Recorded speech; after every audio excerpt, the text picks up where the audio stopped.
자, 오늘 말씀은 마가복음 15장 37절로 47절 말씀, 저와 여러분이 한 절씩 번갈아 가면서 봉독하겠습니다. 제가 먼저 봉독합니다. 예수께서 큰 소리를 지르시고 숨지으시니라. 이에 성소 휘장이 위로부터 아래까지 찢어져 들리니라. 예수를 향하여 섰던 백부장이 그렇게 숨지심을 보고 이르되 이 사람은 진실로 하나님의 아들이었도다 하더라. 멀리서 바라보는 여자들도 있었는데 그 중에 막달라 마리아와 또 작은 야고보와 요새의 어머니 마리아와 또 살로메가 있었으니 이들은 예수께서 갈릴리에 계실 때에 따르며 섬기던 자들이요 또 이 외에 예수와 함께 예루살렘에 올라온 여자들도 많이 있었더라. 이날은 주일 곧 안식일 전날이므로 저물었을 때에 아리마대 사람 요셉이 와서 당돌이 빌라도에게 들어가 예수의 시체를 달라 하니 이 사람은 존경받는 공회원이요 하나님의 나라를 기다리는 자라. 빌라도는 예수께서 벌써 죽었을까 하고 이상히 여겨 백부장을 불러 죽은 지가 오래냐 묻고 백부장에게 알아본 후에 요셉에게 시체를 내주는지라. 요셉이 세마포를 사서 예수를 내려다가 그것으로 싸서 바위 속에 한 무덤에 넣어두고 돌을 굴려 무덤 문에 놓음에 네, 다 같이 막달라 마리아와 요새의 어머니 마리아가 예수 둔 곳을 보더라. 아멘. 예, 말씀의 제목을 우리 다 같이 한번 읽어보시겠습니다. 자, 시작. 죽음의 목격자들, 죽음의 목격자들이라는 제목으로 하나님 말씀 전하도록 하겠습니다. 우리는 지난 설교를 통해 십자가에 달린 예수께서 어떤 처지에 놓이셨고 더불어 어떤 고통을 당하셨는지 함께 살펴봤습니다.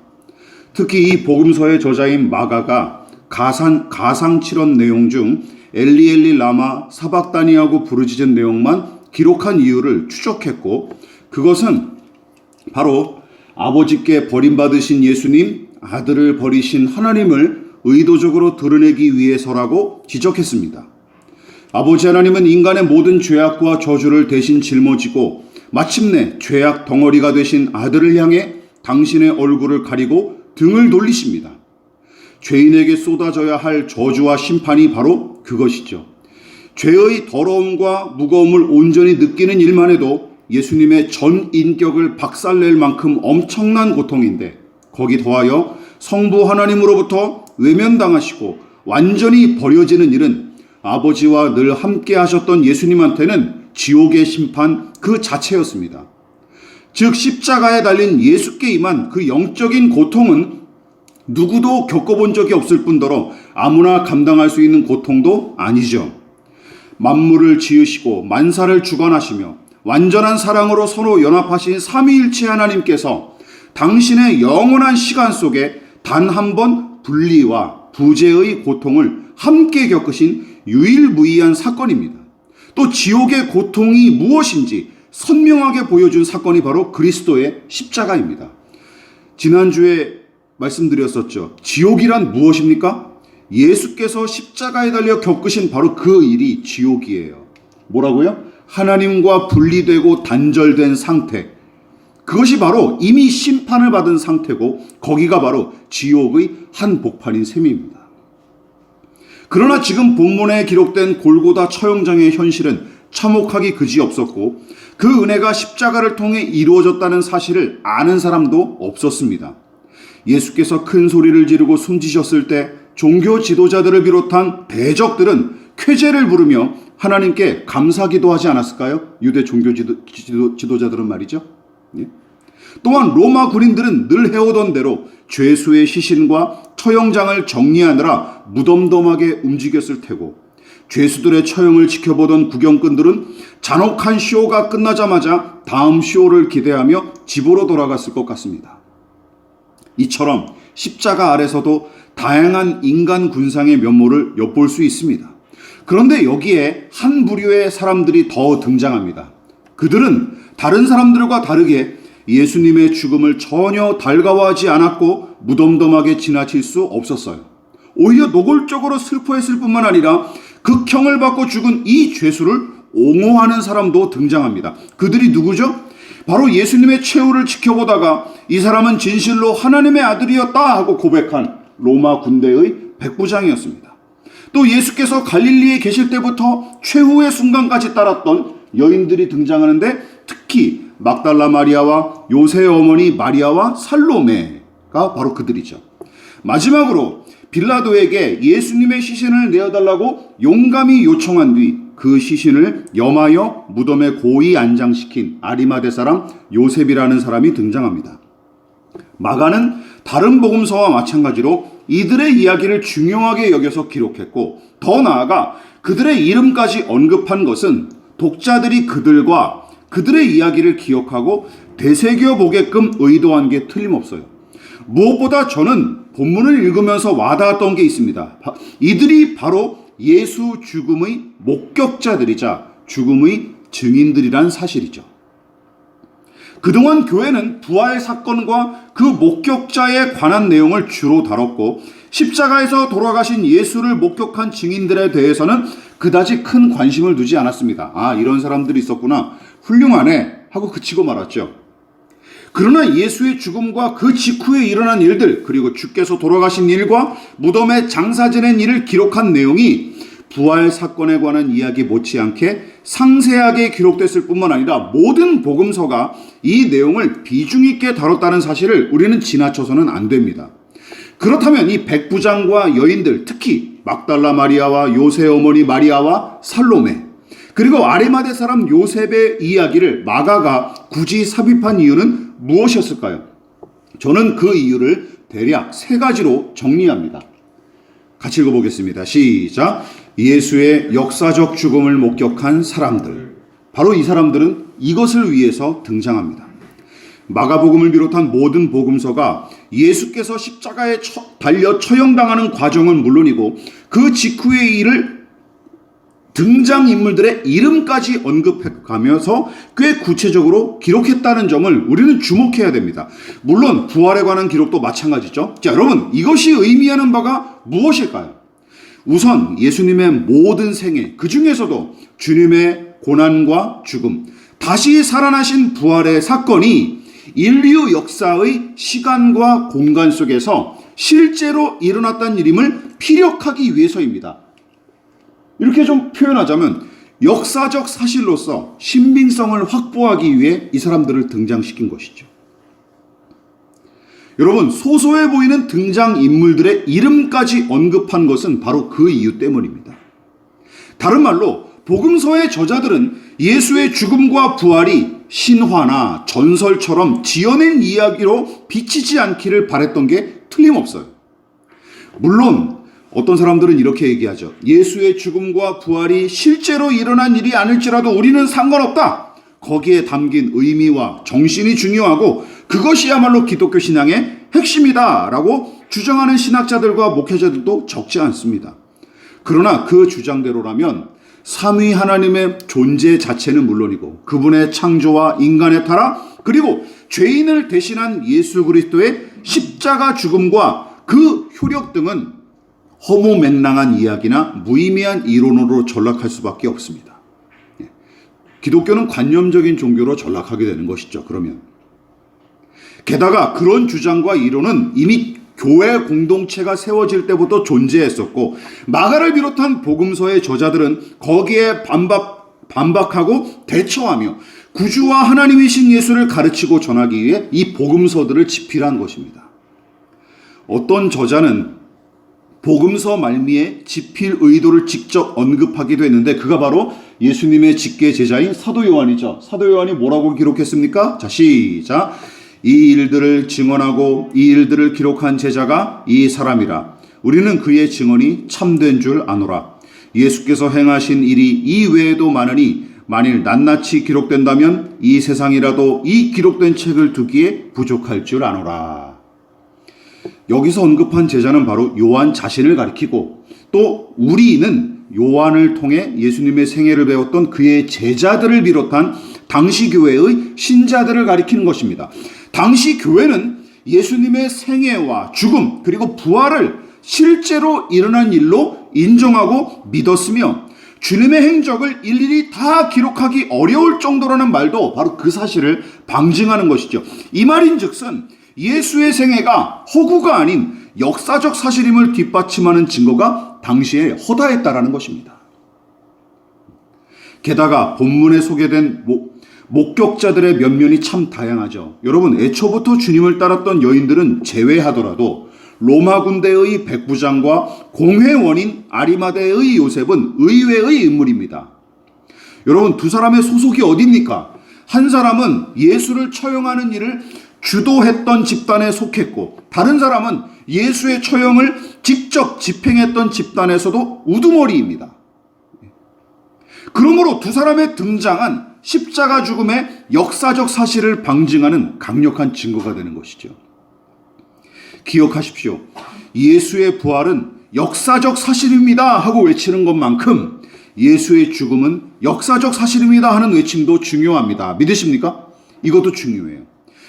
예수의 역사적 죽음을 놓치면 예수의 역사적 부활도 없습니다. 믿으십니까? 그 사실을 기억하시기를 부탁을 드리겠습니다. 두 번째, 이 사람들의 등장의 의미는 무엇입니까? 자, 시작. 예수의 의로운 죽음을 목격한 사람들. 누구나 언젠가는 죽음을 맞이하기 마련이지만 죽음을 맞이하는 모양새는 제각각입니다. 똑같이 사형을 언도받은 죄수일지라도 연쇄살인마 유영철과 안중근 의사를 동급으로 취급하면 절대로 안 되죠. 골고다 언덕의 십자가에 달린 세 사람을 똑같이 취급해서도 절대 안 되는 것 마찬가지입니다. 예수님은 유대교와 유대의 법을 어긴 적이 없으셨고 도덕적으로도 전혀 흠잡을 데가 없으셨던 분이었습니다. 따라서 유대의 권력자들과 빌라도가 제대로 재판했다면 당장이라도 무죄를 선고받고 풀어줬을 것입니다. 오죽하면 예수님과 함께 십자가에 달렸던 죄수 중 한 사람이 이렇게까지 고백했을까요? 같이 읽어볼까요? 자, 시작. 우리는 우리가 행한 일에 상당한 보응을 받는 것이니 이에 당연하거니와 이 사람이 행한 것은 옳지 않은 것이 없느니라 하고, 이 사람이 처음부터 예수님을 옹호한 것은 아니죠.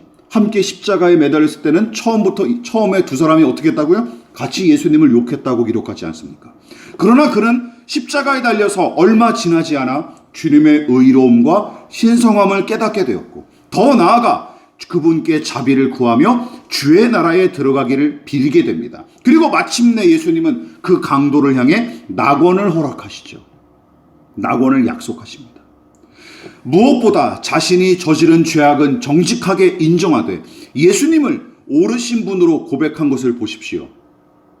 정신 차리기가 힘들 정도로 고통당하는 순간에 예수님께 알랑거리려고 공치사나 놓은 것일까요? 그럴 여유가 어디 있습니까? 지금 그 사람에게.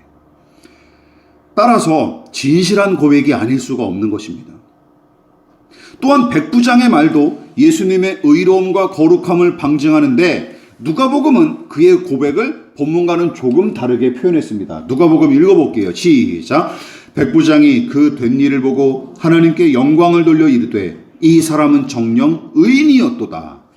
마가는 백부장이 예수님을 하나님의 아들로 인정했다고 기록했지만 그것이 믿음의 고백인지는 알 도리가 없습니다. 다만 그는 예수의 무죄함과 의로움을 확신했고 고통을 겪는 와중에도 고결하게 대처하는 예수님의 모습에 감화를 받았던 게 틀림없어요. 그러니까 주님의 그 의로운 모습을 통해 그분을 하나님의 아들, 신의 아들로서 인정했다고 봐도 무방합니다. 아리마대 요셉도 마찬가지죠. 본문은 그를 가리켜서 존경받는 공회원, 하나님 나라를 기다리는 자로 소개했는데 누가복음은 그에 관해서 이렇게 소개하며 등장시킵니다. 같이 읽어볼게요. 시작. 공회의원으로 선하고 의로운 요셉이라 하는 사람이 있으니. 여러분, 아리마대 요셉은 선하고 의로운 사람이기에 예수님의 억울한 죽음을 가만두고 볼 수 없었으며 급기야 유대인들의 눈밖에 날 만한 일을 저지르죠. 바로 유대인들이 몸서리칠 만큼 혐오해서 십자가에 못 박아 죽인 예수를 유대의 공회원 중 한 사람인 요셉이 공개적으로 그 시신을 요구하며 극진히 모시기까지 했으니 그가 유대인들에게 얼마나 큰 충격을 안겨줬을지는 가늠하기조차 어려울 정도입니다. 그 자체가 예수를 지지하고 편드는 행위였기 때문이죠. 여러분, 망고 불변의 법칙이 있죠. 끼리끼리 논다라는 말이죠. 사람은 끼리끼리 놀기 마련입니다. 알아본 사람이 알아본 것입니다. 의로운 사람이 의로우신 예수님을 알아본 것이죠. 즉 선하고 의로운 요셉이 예수님의 선함과 의로움을 알아챈 것입니다. 곤란하기는 백부장도 매한가지죠. 여러분, 처형을 집행한 군인이 처형당한 죄수를 향해 진실로 하나님의 아들이었구나 하고 말한 것 자체가 징계사유에 해당하지 않습니까? 예? 요즘 공무원들이 뭐 삐끗해서 이상한 발언만 하면 바로 징계 들어가잖아요. 그 당시 얼마나 또 살벌했겠습니까? 군대인데 말이죠. 그런데도 그는 용감히 하나님의 아들로 예수님을 고백하죠. 두 사람의 말과 행동이 믿음에서 비롯된 것인지는 불분명하지만 두 사람이 양심에 따라 고백하고 행동한 것은 틀림없는 사실입니다. 물론 막달라 마리아를 비롯한 여자들도 마찬가지죠. 그러니까 그들은 선하고 의로우신 예수께서 극악무도한 죄인처럼 죽어가는 이 아이러니한 상황을 부릅뜨고 지켜봤던 것입니다. 또한 기본적인 역할마저 상실한 이 유대교라는 종교와 공회의 부조리는 물론이고 인간의 불의한 작태까지 이들은 낱낱이 지켜보면서 목격한 사람들이에요. 그뿐만이 아닙니다. 그들은 단지 의로우신 예수께서 죽임당하는 꼴을 지켜보기만 하지 않았어요. 그분 편에 서서 의로운 죽음을 애도함과 동시에 권력자들의 심기를 건드리는 위험까지 기꺼이 감수하기에 이릅니다. 여러분, 예수님의 죽음을 지켜본 사람들은 허다했습니다. 그러나 죽임당하신 예수님의 의로움을 알고 슬퍼했던 사람은 드뭅니다. 오늘날도 마찬가지 아닙니까? 많은 사람이 성경을 통해 십자가에 달려 돌아가신 예수의 이야기를 알지만 거기서 그분의 의로움을 헤아리고 세상의 부조리를 깨닫는 이들은 소수에 불과합니다. 교인들이 많아도 마찬가지죠. 지금 우리는 성경을 통해 예수의 죽음을 목격하지만 그분의 본문의 목격자들처럼 실종된 정의를 슬퍼하며 불의한 세력에 맞서기는커녕 무심하게 바라보거나 무관심한 채로 지나쳤던 예루살렘 백성처럼 살아가기 일쑤입니다. 그렇지 않습니까? 그러므로 역사적 부활만 외치는 게 기독교 신앙이 아님을 명심하십시오. 자, 마지막으로 이들은 이것을 위해 마가가 등장시켰습니다. 시작! 십자가의 예수를 사랑하고 신뢰했던 목격자들. 여러분, 예수님이 십자가에 달려 돌아가시던 때 그분을 가장 사랑하고 신뢰했던 사람은 누구였을까요? 바로 그 순간, 성금요일 그 당일날 그분을 가장 사랑하고 신뢰했던 사람은 누구였을까요? 내가 주와 함께 죽을지언정 주를 부정하지 않겠나이다 하고 고백했던 수제자 베드로였을까요? 혹은 예수께서 사랑하시는 제자라고 자부했던 사도 요한이었을까요? 어제까지는 제자들이요 하고 대답하면 고개를 끄덕일 수 있었겠지만 십자가 처형이 이루어졌던 성금요일 당일부터 이틀 뒤까지는 제자들이라고 언급하기가 민망할 정도입니다. 그렇지 않습니까? 왜요? 다 도망갔으니까. 오히려 그 자격은 바로 본문의 목격자들에게 부여되어야 마땅합니다. 이 사람들이 예수님을 가장 사랑하고 신뢰했던 사람들이에요. 틀림없습니다. 물론 예수님을 하나님의 아들과 의인으로 인정한 백부장이 그분을 사랑하고 신뢰했는지는 의문의 여지가 있지만 여인들과 아리마대의 요셉은 십자가의 예수님을 사랑하고 신뢰했던 게 틀림없습니다. 자, 여러분 이 부분을 주목하십시오. 그들은 십자가의 예수, 무덤에 묻힌 예수까지 사랑하고 신뢰했습니다. 이 말이 중요하죠. 왜요? 예수님이 병든 자를 고치고 귀신을 쫓아내며 아이의 도시락으로 5,000명을 먹이셨을 때가 아닙니다. 용맹한 사자처럼 권력자들에게 용감히 맞서시고 예루살렘 성전에서 장사하는 자들을 내쫓으셨을 때도 아니죠. 무기력하게 사로잡혀 마침내 가장 낮고 천한 십자가에 못 박히셨을 때, 살인자들과 동급으로 취급받으며 돌아가셨을 때, 아버지 하나님마저 그 얼굴을 가리시고 온 인류의 저주와 심판을 대신 짊어지셨을 때, 심지어 공생의 기간 내내 충성을 맹세하던 제자들마저 등을 돌리고 달아났던 때, 그때도 아리마대의 요셉과 여인들은 주를 향한 사랑과 신뢰를 저버리지 않는 사람들로 등장합니다. 여인들은 애통한 마음으로 멀찌감치 예수님의 최후를 끝까지 지켰고, 그 중에서도 막달라 마리아와 요새의 어머니 마리아는 주님의 시신을 모신 무덤까지 찾아갈 만큼 거침이 없었습니다. 아리마대의 요셉은 말할 것도 없습니다. 요한복음은 그의 등장을 좀 더 상세하게 기록합니다. 같이 읽어볼게요. 자, 시작.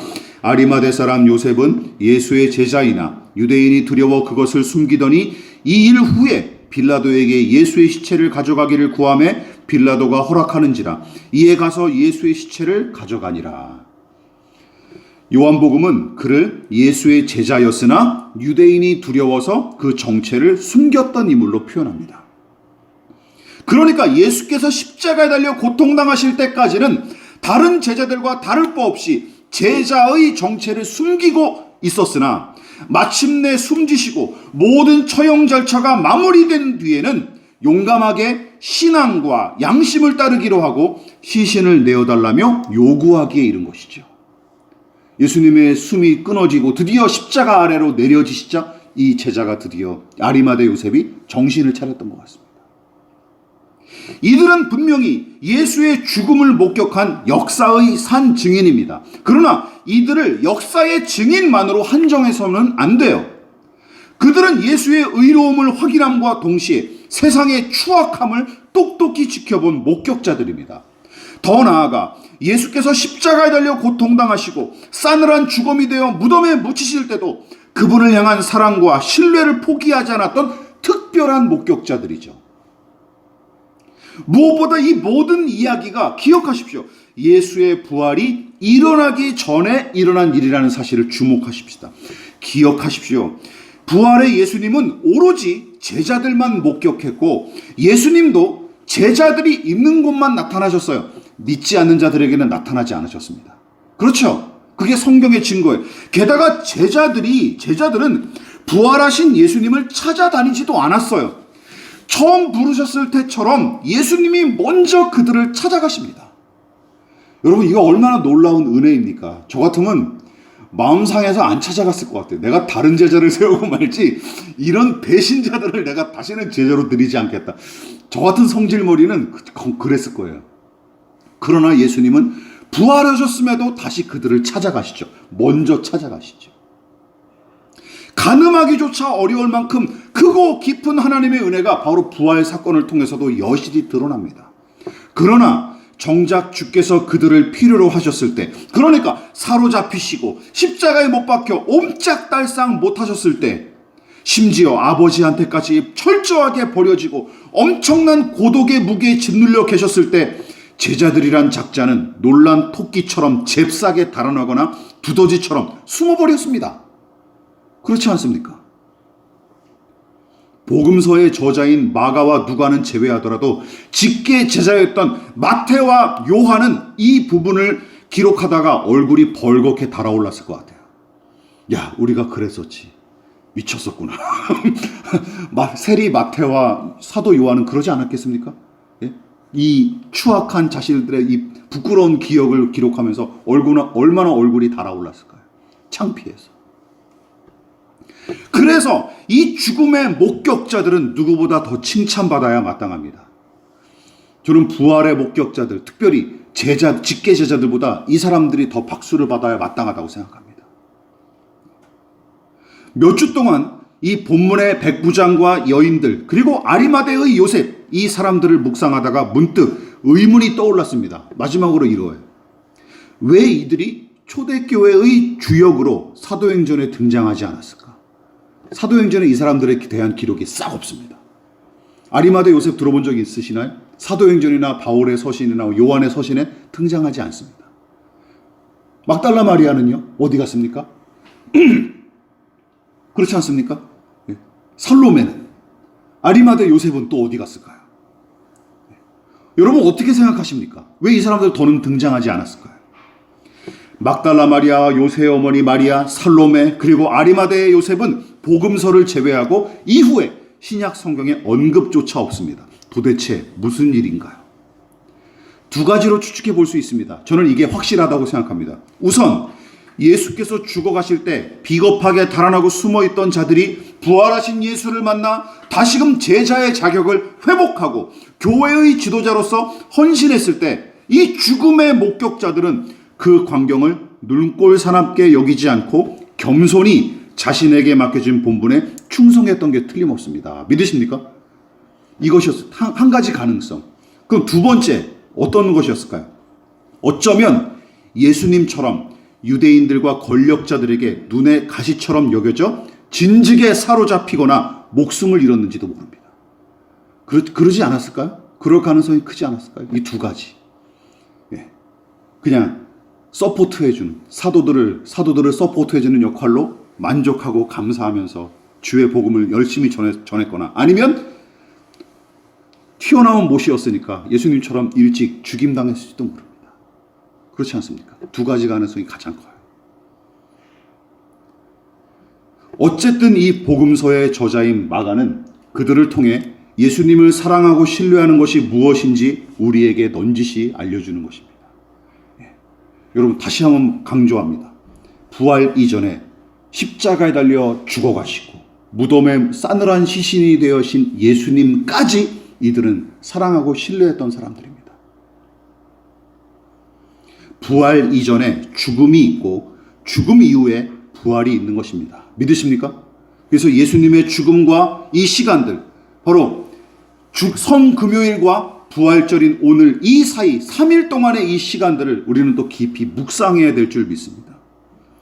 그리고 우리는 본문의 목격자들처럼 예수님의 죽음과 부활을 두 눈으로 직접 보지 못했으나 예수님 뭐라고 말씀하셨어요? 요한복음 20장 29절에 보지 못하고 믿는 자들이 복되도다 말씀하셨습니다.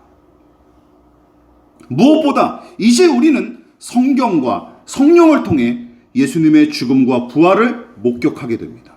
그리고 그분을 구주와 하나님으로 사랑하며 신뢰하는 믿음을 얻게 되는 것입니다. 그리고 자기 십자가를 지고 주와 함께 못 박힐 때 비로소 우리도 주와 함께 다시 살아날 줄을 믿습니다. 여러분 이 믿음으로 한 주간 동안 부활의 영광과 능력을 살아내시기를 진심으로 축원을 드리겠습니다.